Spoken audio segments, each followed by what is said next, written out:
I'll second. Let me take a vote on that. Commissioner Baker, please. Yes. Commissioner Calderon, Yes. Commissioner Hall, Yes. Mr. Kazarosian, Yes. Commissioner Luma, Yes. and I also approve. And moving on then to the Executive Director report. Please, Enrique. Thank you, Madam Chair, and good morning, Commissioners. I want to start my remarks with a couple of important updates. Today, we welcome Commissioner Eddie Crispin to his first public meeting of the Post Commission. Attorney General Campbell appointed Commissioner Crispin to post at the beginning of last month. And although he was unable to attend the June meeting, he has been onboarded and briefed on all things relative to post. At the time of his appointment, Commissioner Crispin was a superintendent of the Boston PD, that is a member of the command staff, but unfortunately was reassigned and demoted to the rank of sergeant detective, reportedly because of his appointment to the Post Commission. Commissioners saw the statement that we put out asking Commissioner Cox of the Boston PD to reconsider that decision. And I'm sure you also read some of the media coverage that followed. Aside from all of that, we welcome Commissioner Crispin to the Post Commission and look forward to his insights, participation, collaboration. Commissioner Crispin is a 25-year veteran of the Boston PD and has served in various functions throughout his career. Those include patrolman, spokesperson in the media relations unit, staff instructor at the police academy, supervisor in some of the busiest districts while serving also as a community service sergeant. He was a deputy superintendent for an assistant bureau chief of the Bureau of Professional Development. Commissioner Crispin is also a member of the MPTC. Welcome, Commissioner Crispin. Thank you. Yeah, thank you. You were on mute. I also want to mention something else.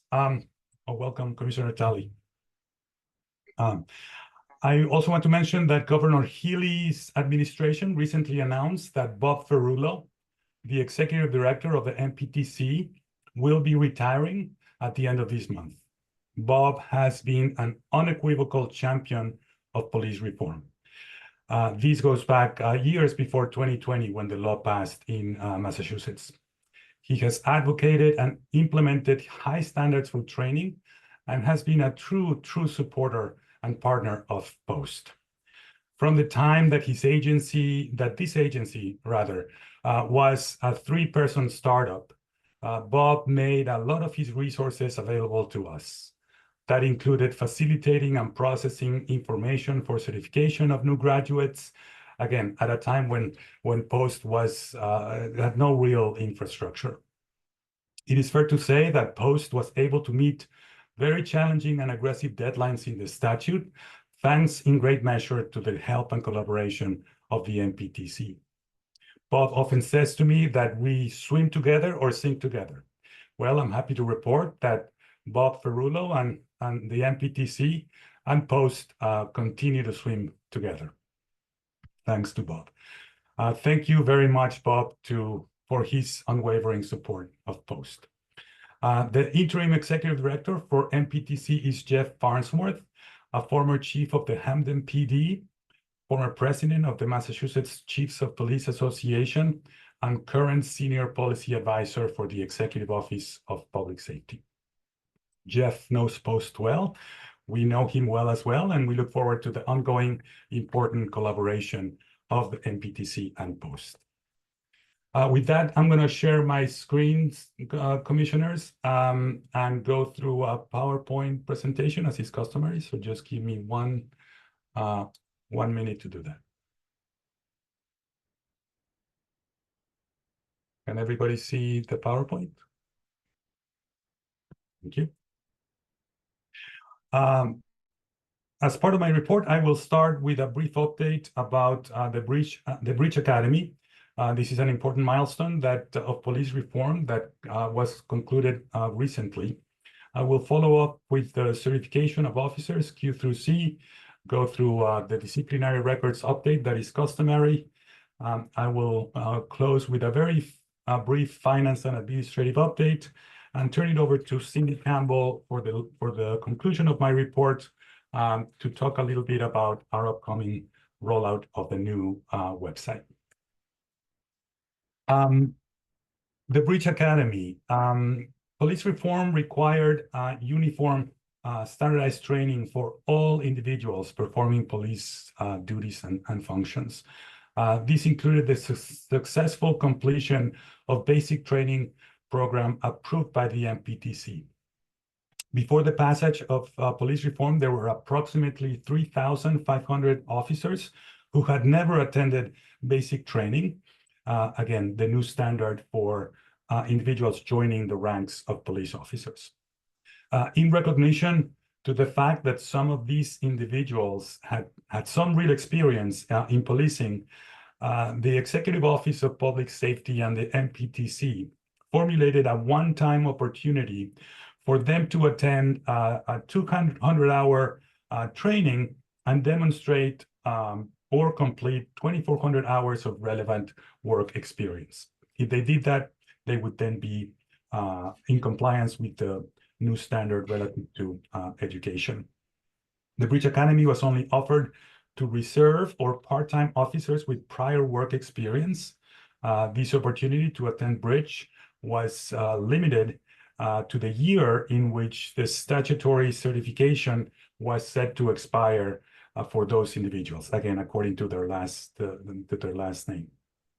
This actually was done to manage capacity at the Breach Academy, given that the curriculum is in-person, hands-on training, which includes things like defensive tactics, firearms, emergency vehicle operation, understanding of the new law, de-escalation techniques, etc. So we have reached the last round of certification, that is officers with last names Q through C. And as a result, June 30th also marked the completion of the third and final installment of the Breach Academy. I've included a press release from the Executive Office of Public Safety in the packet. I will briefly mention that the training program enabled 1,400 officers to now be fully certified. It additionally resulted in 300 officers who are currently conditionally certified. For these officers, the training portion has been completed, but they need to still complete the 2,400-hour work requirement. As mentioned earlier, MPTC estimates that there were initially 3,500 individuals with police powers that had never attended basic training. This means that approximately 1,800 individuals, or just north of 51%, left the force because of the additional training requirements. Cost was not a barrier to attend the Breach Academy. It was offered at no cost to officers or candidates. Furthermore, there were grants that departments were eligible to apply for in order to defray some of the employment costs for individuals attending the academy. We congratulate all those individuals who graduated from the Breach Academy and are now fully certified. We also congratulate the MPTC for achieving the successful milestone of the statute. I'll move on to the certification efforts of officers with last names Q through C. I'm happy to report that we have a very high degree of compliance with all the required information. I can report that we have 389 agencies with one or more officer with last name Q through C who have successfully submitted certification information, and we have mostly processed all of that information. In the last few weeks, the certification team has been very busy corroborating that the agencies that have not submitted information, approximately 49 agencies, did not have any officer to be recertified and are aware of the deadlines in our regulations. One agency, and that is the Revere Police Department, requested and was granted an extension before the deadline. And the certification team has been reconciling records and troubleshooting minor technical issues. I will mention two of those instances. The certification system generates a unique certification number, but given that this year was the first year that we had a second round of certification for officers who graduated and were certified 3 years ago, we needed to modify functionality to keep the same certification number attached to those officers. Secondly, there's a fair amount of cleanup effort when it comes to data, and that is ongoing. We are purging names from our records for individuals who are not in scope. I might mention that we started with a roster of individuals in the MPTC Academy system that would give us the largest view into who may be a police officer. But we now have, with all this certification information that has been submitted, we now know who is really certified and who should not be in our system. The MPTC, for example, tracks any individual who takes courses in the MPTC. So as part of the certification process, those individuals, namely correctional officers, dispatchers, who are not in scope for post purposes, are being purged from our records. I should mention those records will not be lost because they remain within the MPTC, and both agencies have a robust process for sharing information and reconciling different individuals. I'll move on to I'll continue with the certification efforts. As the chart in this slide shows, we will be certifying approximately 4,121 officers with last names Q through C. This is a reduction of 115 officers from what we estimated 2 months ago, as the footnote here delineates. And that is because these people have been confirmed as retired or not in scope, as I was just explaining a moment ago. Again, this is part of a continuous effort of refining our information. And as of this past Friday, we have received and processed 3,897 applications, and that is approximately 95% of the expected group. As I reported in the previous slide, we have all agencies in compliance, with the exception of one. Well, they're also in compliance because they requested and were granted an extension, but all agencies effectively have submitted the required information. This also means that 44 agencies will not be submitting information for officers with last names Q through C. Now, this slide represents the preliminary figures in the different categories of certification. I'll begin at the bottom of the slide. We had projected 4,121 applications. Of those, 3,897 have been processed, and with 244 to go. This includes that pending submission that I mentioned just a moment ago. The results show most individuals certified. This high percentage, in 90% in this case, is consistent with prior years. And there are 22 individuals who are certified and also hold a SRO certification, while 260 officers are conditionally certified. Only 11 are not certified or merit further review or are suspended, and 114 individuals rather are on leave because of several reasons. They may be on leave for several reasons, and therefore they are not certified. Individuals have 90 days to complete the certification requirements when they come back from leave and submit information to process them accordingly. I also want to mention that in prior years, I was providing commissioners this type of reporting sometime in October or November. And the fact that I can now report you these numbers, even though they're still preliminary, in mid-July, it's really a testament to the great work of Stephen Smith and his certification team. They have realized great efficiencies and are using technology to process and report information in real time. This is really beneficial to everyone.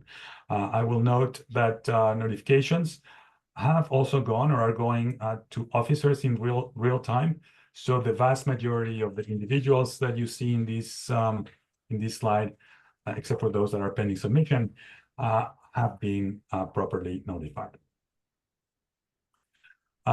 So given this last round of certification, we also have a high degree of confidence that of all officers that fall within the scope of post, and that they are in our records in one way or another.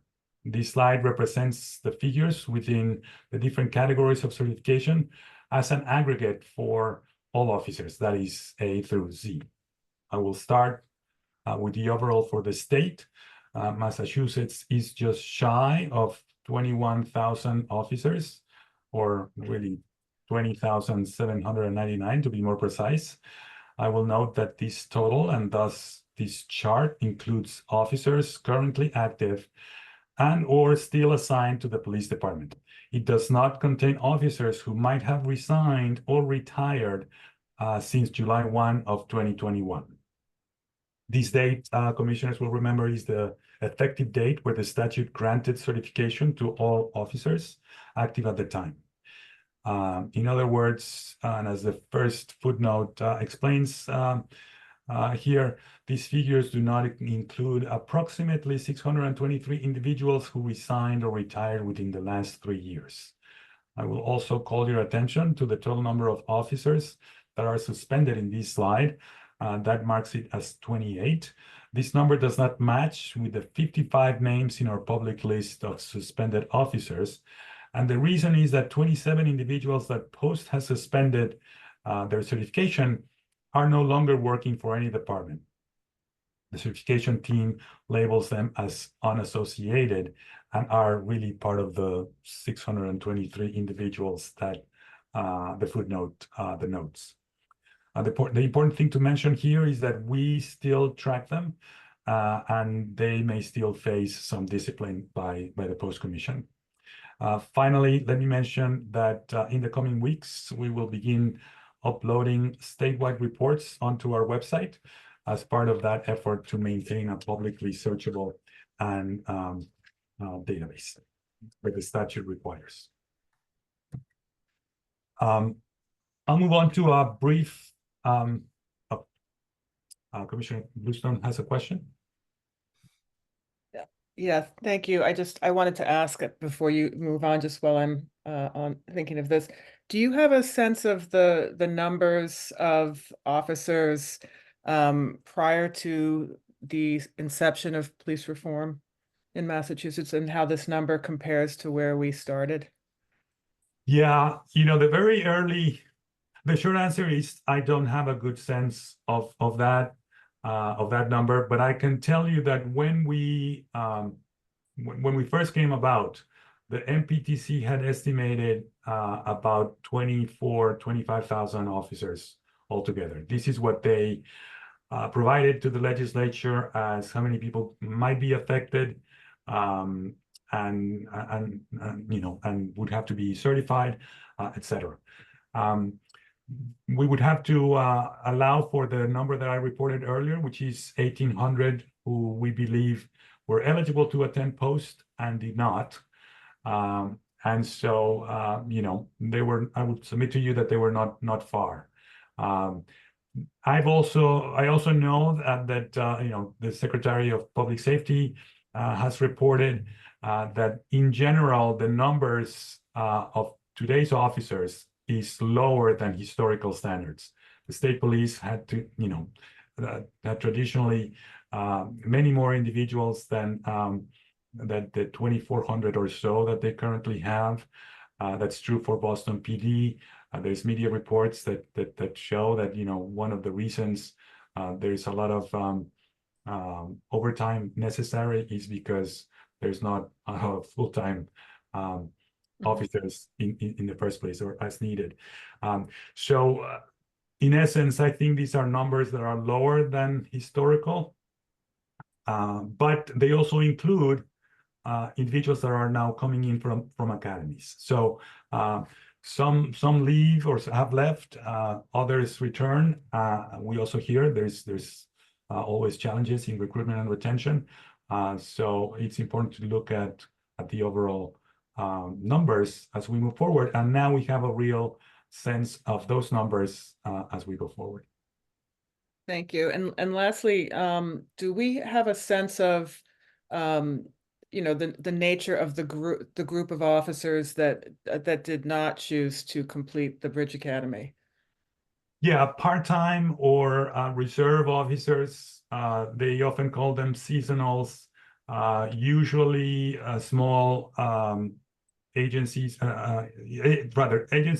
small agencies in more rural settings would utilize individuals like that.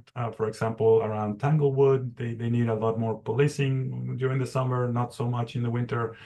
Same is for the Cape and Islands. And so a lot of those individuals, that it's skewed a little bit towards those individuals who were part-time officers. They had other gainful employment.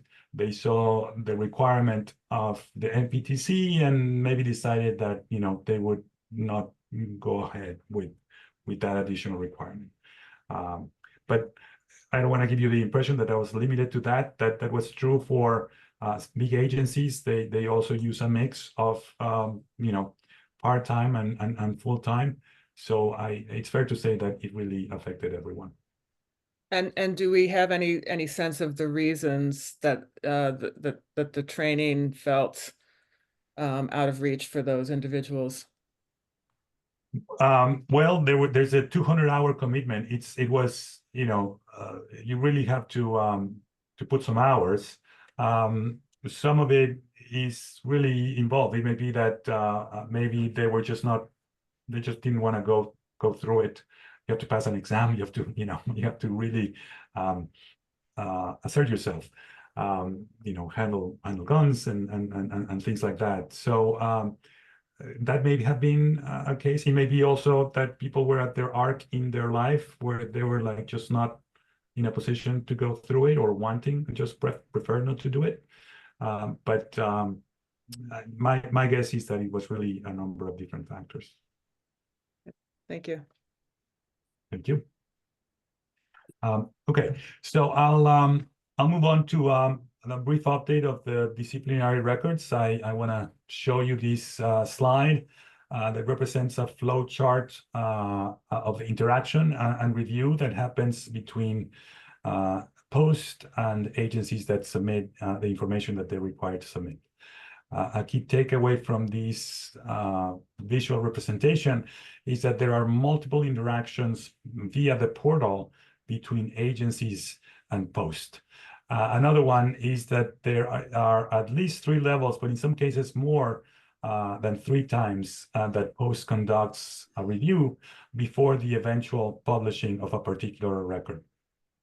So I have reported before, agencies come to the portal on at least 3 separate occasions to submit a complaint, which is due 2 business days after the incident happens. Secondly, to submit the results of the investigation, which is required to be submitted immediately after the investigation is concluded. And if it's going to be later than 90 days, they need to ask for an extension. And later to close out that investigation and subsequently to submit the discipline that may have been imposed. As part of this process, the intake coordinators within our division of standards conduct at the first level of review. They triage, they ensure that information is submitted as needed, and as well as they may alert the compliance agents or our own enforcement councils where there may be follow-up necessary by post. After those 2 levels of review, the agency closes out the internal affairs investigation. They put in a disposition, and the agency then may take, after the discipline is imposed, we may take that record to be published. I will mention that there are some instances in which there may be quite a bit of lag between the IA investigation and the discipline that's imposed. In instances where the discipline is imposed and later reversed, we will of course correct that record, and that's another interaction that happens via the portal. In keeping with past practice, we will not publish instances where the discipline may be pending, as our own regulations allow us to not publish that yet. But once the discipline is imposed, that record is published. We assume it's being all reviewed by a number of people at the agency, in addition to our own staff, and is ready to publish. I'll mention, apropos of that process, that the 2023 catch-up project, and that is complaints submitted after January 31st and during until March of this year, are about 590 complaints that we have reviewed. Those typically include more than one allegation. Those are the sustained complaints that merit quite a bit of our time in terms of that review. 489 of those complaints, the cases, the internal affairs investigation have been closed, but only a subset of those may begin to be published as early as tomorrow, by the way, or very early next week, because their discipline has been imposed. There are still some that need to be closed, and where the discipline, is not yet has been uploaded or administered. Because of these, our Division of Standards, our inter-coordinators, spend quite a bit of time monitoring these instances and reaching out to agencies to make sure that that information is uploaded into our records so that we can publish those instances. As I mentioned last time, this slide represents the current list of agencies with complaints or reports that are past due. I reported in the last meeting, we will be reporting agencies that owe information to post, and this is where some things stand as of last Friday. The two largest agencies are perhaps not surprisingly at the top of the list, but the amount of instances that the Boston PD is required to update is, I might add, a bit higher, significantly higher than the state police. For reference, the state police is the largest agency. All other agencies have 5 reports or less, and that includes 24 agencies with only one complaint. So commissioners can imagine that getting agencies used to submitting information in a timely and ongoing manner is something that a few people in our agency spend quite a bit of time doing so. We have ongoing conversations and interactions with agencies and about the best way to use the portal and submit information and to stay current with the reporting requirements. We don't want to go through very large backlogs of data and keep on keep having to review or update these records, because new cases come in, really every day.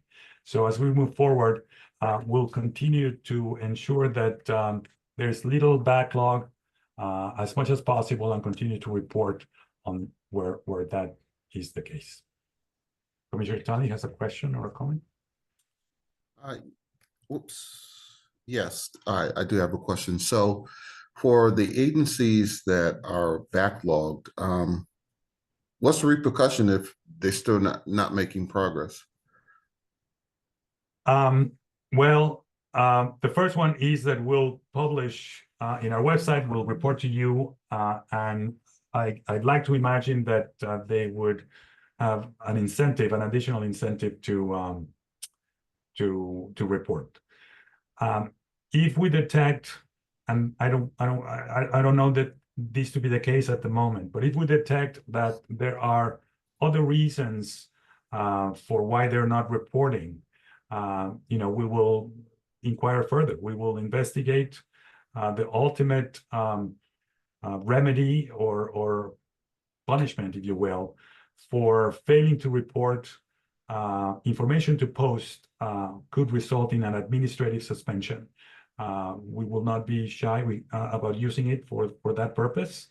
This could be a high-ranking officer in a particular agency if we detect that there are systemic issues as to why, they may not be reporting information to post. I should note, however, that, or emphasize what I alluded to earlier, a lot of agencies are just getting used to the requirements. They have different understanding of the deadlines.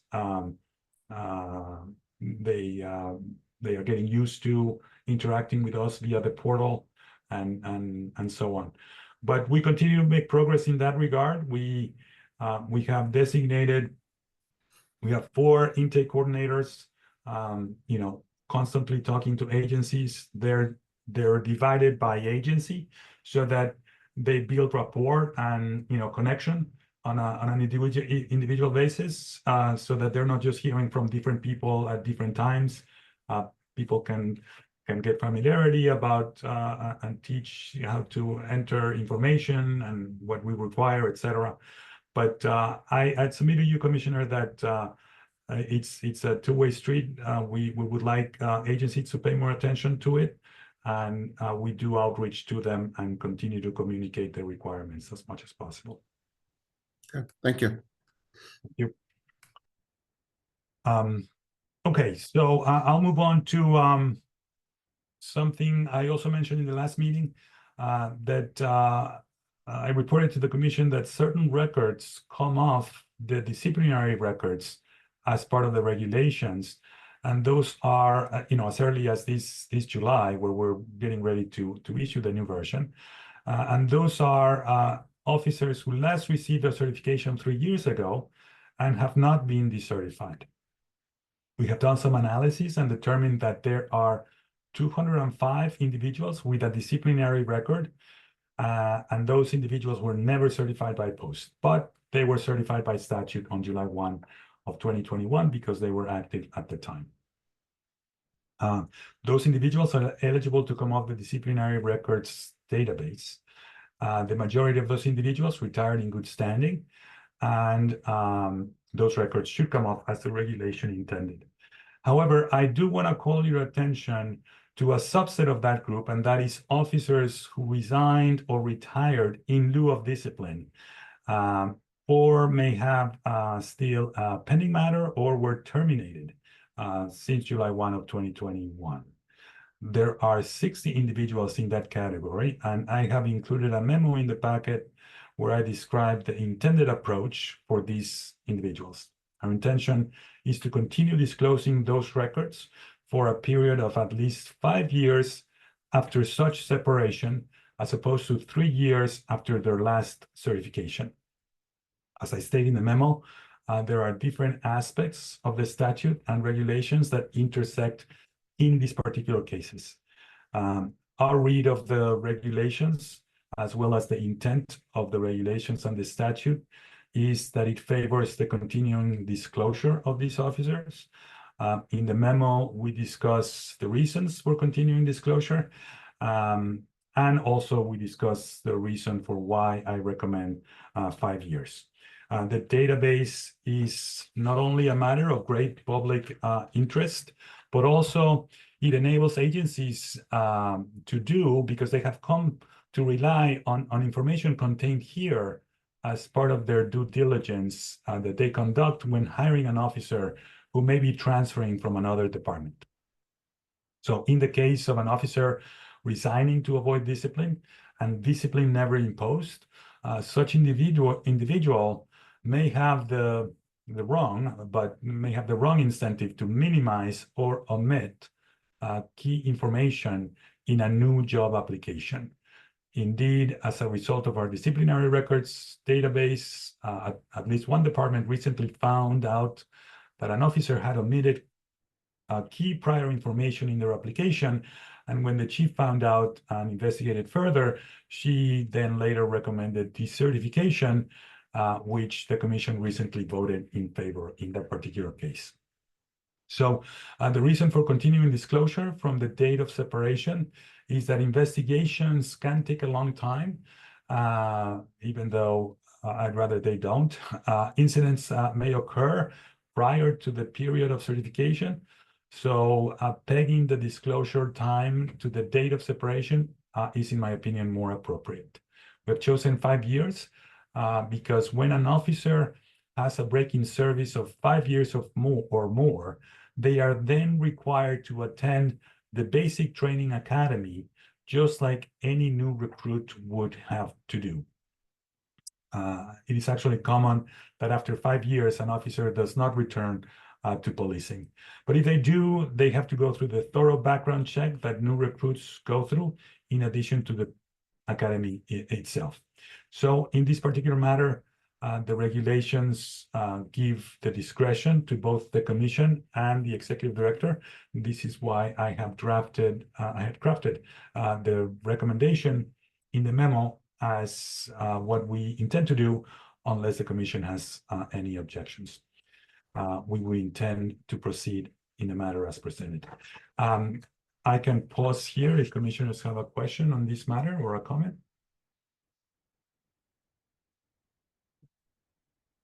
Okay, seeing none, I'll just briefly move into a finance and administrative update.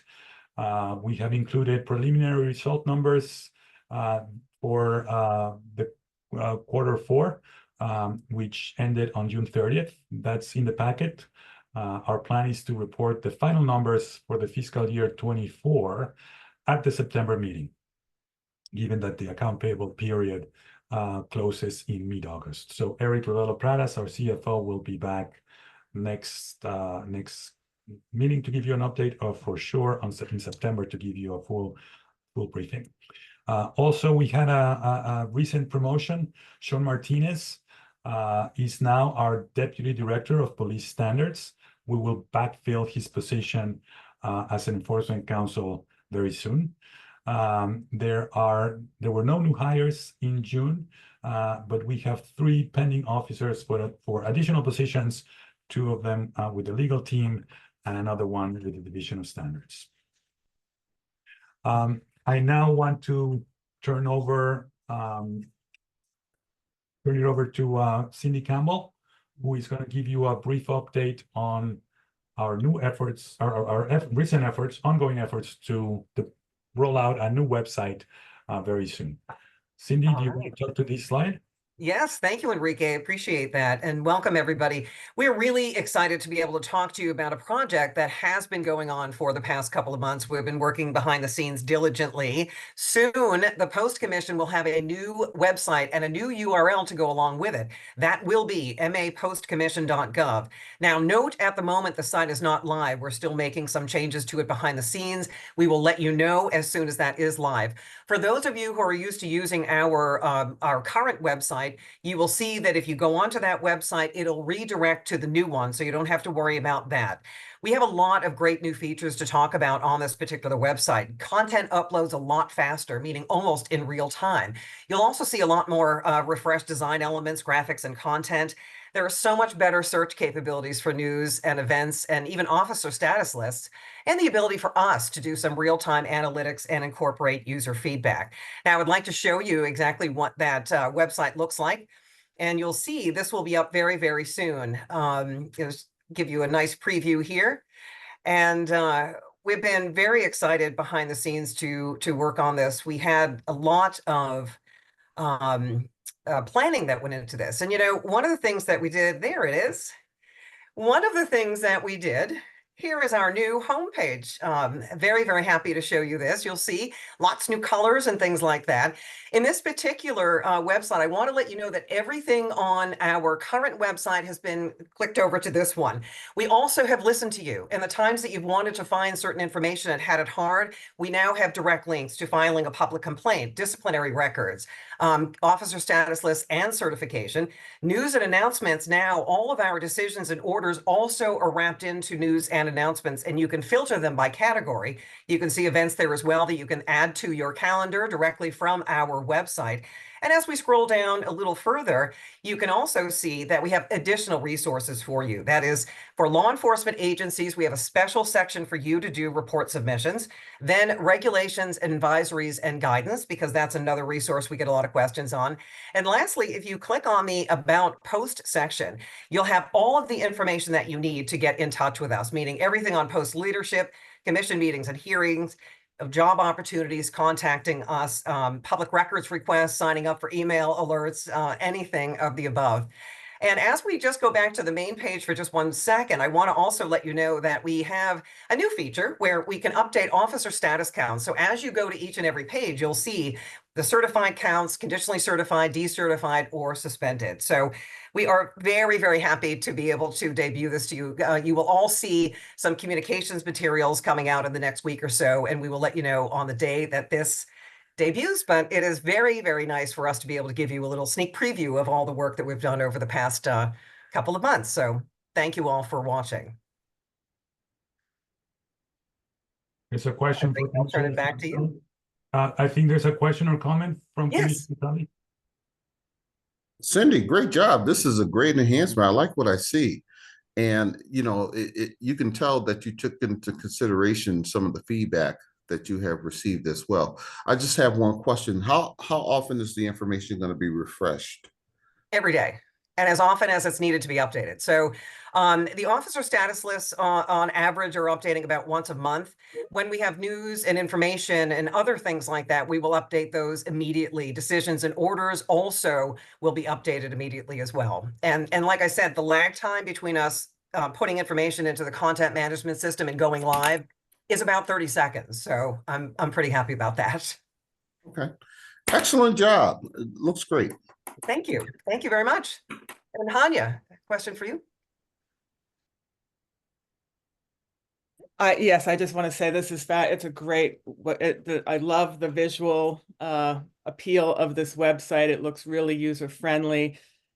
Just scanning it very quickly, I would just ask that there be another maybe round of review of the photos and the tone that it creates in terms of the inclusion of different types of officers and members of the community. But I think that it looks like it's going to be so much more efficient for people, and I really look forward to seeing it when it's live. Oh, and that's great feedback, Hanya. We really appreciate that. And we will take all of your feedback and be able to incorporate those changes into our website. So I appreciate that. As I mentioned, we also will have Google Analytics, which will allow us to look at pages that people are looking at the most and maybe redesign them as people see fit. So it'll be up in the next couple of weeks. And Charlene. Yes, again, I'll echo what everyone else has said in regards to this new website. It looks wonderful. I also want to echo what Hanya said, and in particular around the photos, but also making sure that members of the public feel like this is a website for them as well. It's very law enforcement heavy. I see that there's a public complaint section, but I also want to make sure that we're recognizing the intention of the post as well as far as the public engagement and use of the website and resources. Oh, absolutely. And in fact, that's why we've beefed up the events listing so that you can see hearings, public meetings, everything on the event listing here. And again, you can add that directly to your calendar. News and announcements has also been a lot more beefed up. But again, that's great feedback, Charlene. And we intend to incorporate that as we go along. I intend to continually update this website. So what you're seeing now won't necessarily be something that you see a year from now. And we also have a request for public comment right now, law enforcement agency certification due by August 9th. And there is a link there as well. And you can see the news archive for all of the things we've done since the inception of Post. Any other questions? I'll turn it back to you, Enrique. Thanks all.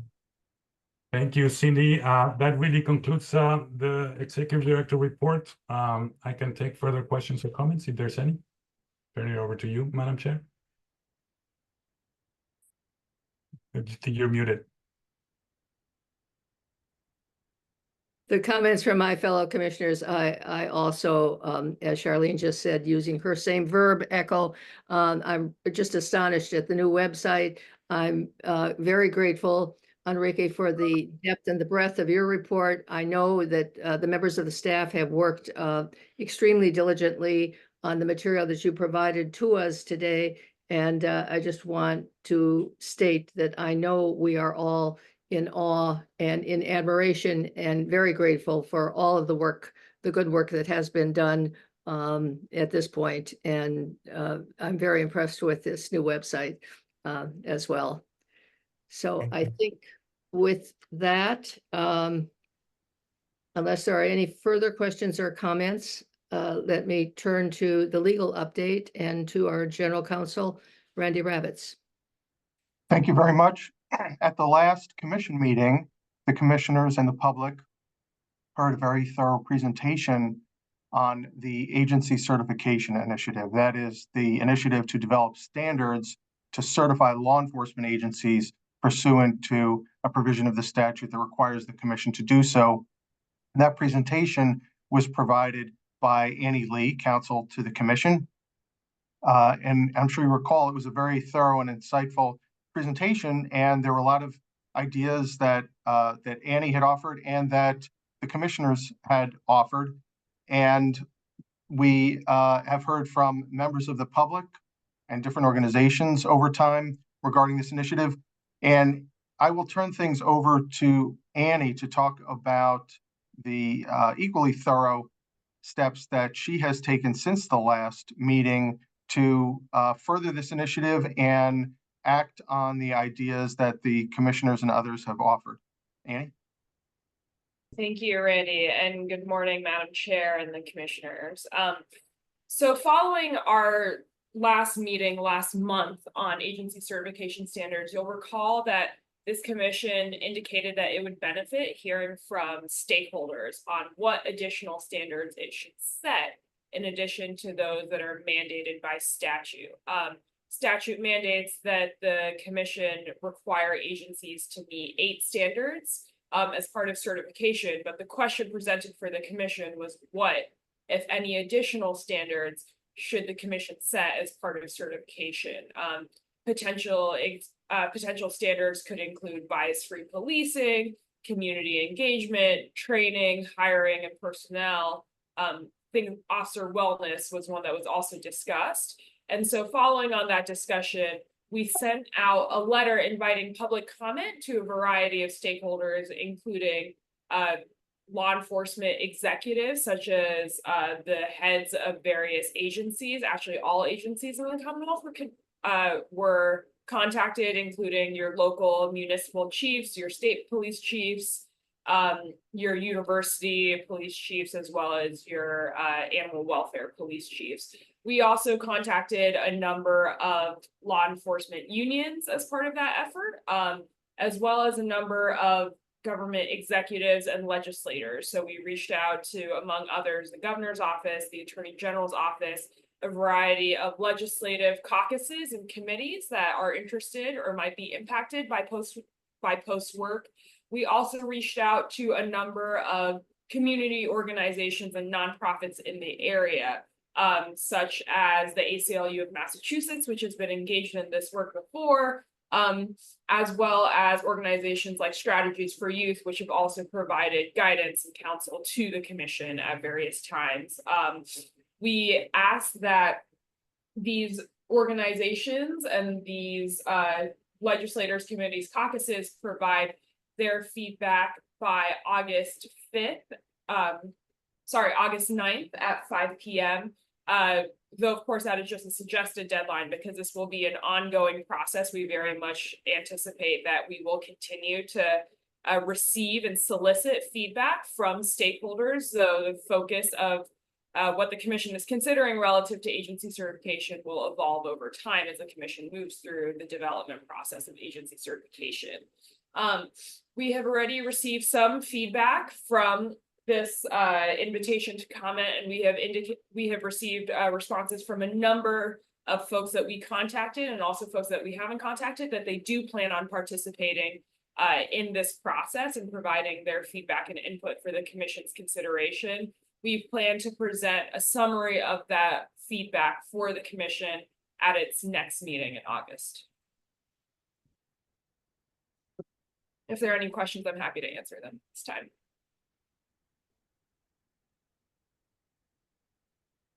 I think Enrique has a question, Annie.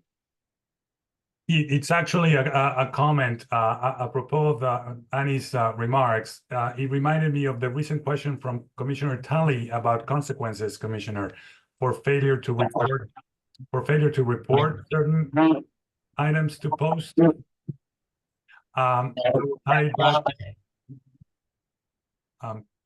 Is there some back feedback.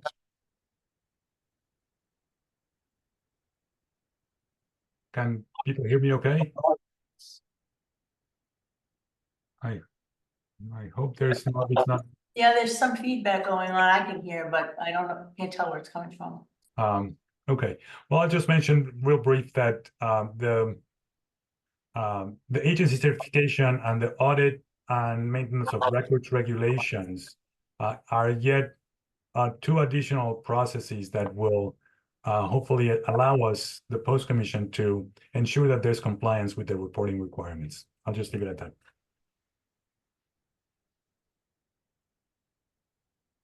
And I don't think I see anybody else with a question or a comment. Annie, thank you very much for all of your hard work on this. And we will await at our next meeting the further information that you provide. I think I realized earlier, Enrique, that you normally let the members of the public know questions. And I wondered whether you want to let them know how, since we don't take questions from them, how they can communicate with the post commission. Yeah, thank you, Madam Chair. As usual, our information in our website, although what was previewed today is not yet live, our old website continues to be the same. All our information is prominently displayed there. There's a couple of different ways to contact us by email, by phone, etc. So we encourage and we get those comments and questions all the time. So we encourage the public and interested parties to continue doing so. Thank you. And let me state that there are no matters which are not anticipated by me at the time of posting. I want to just repeat, as I said earlier, I know I speak for everybody else on the commission, how thankful we are to the staff for all of your continued hard work and for the manner of your presentation of your work to us at our monthly meetings. And at this point, let me ask for a motion to go into executive session in accordance with the statutory requirements. That is, we anticipate discussion regarding the discipline or the dismissal of or complaints or charges brought against a public officer. Also, we anticipate discussion regarding the investigation of charges of criminal misconduct. We anticipate anticipation of discussion regarding the initiation of preliminary inquiries and initial staff review relating to the same, and regarding certain criminal offender record information, and also in anticipation of discussion and approval of the minutes of the prior executive session. We will be considering reports of preliminary inquiry in 6 cases. We will be considering requests from the standards to approve voluntary decertification agreements or suspension agreements in 2 instances, and requests from standards to approve preliminary inquiries in 5 cases. And we will also be approving the approval of the minutes of the executive session of our June 20th meeting. So I think with that, is there a motion to go into executive session? I'll make Is there a second to that motion? Second. Let me take a vote from my fellow commissioners. Commissioner Baker, Yes. Mr. Bluestone, Yes. Mr. Calderon, Yes. Mr. Crispin, Yes. Mr. Hall, Yes. Mr. Kozarosian, Yes. Maluma, Yes.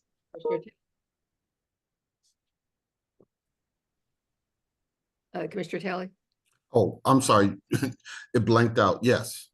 Thank you.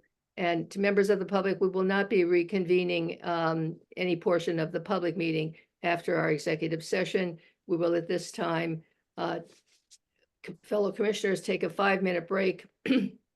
Before we go into executive session, let me remind you that there is a separate login number that has been sent by Jamie Ennis or by Enrique, I think, for that executive session. And we will reconvene there in 5 minutes.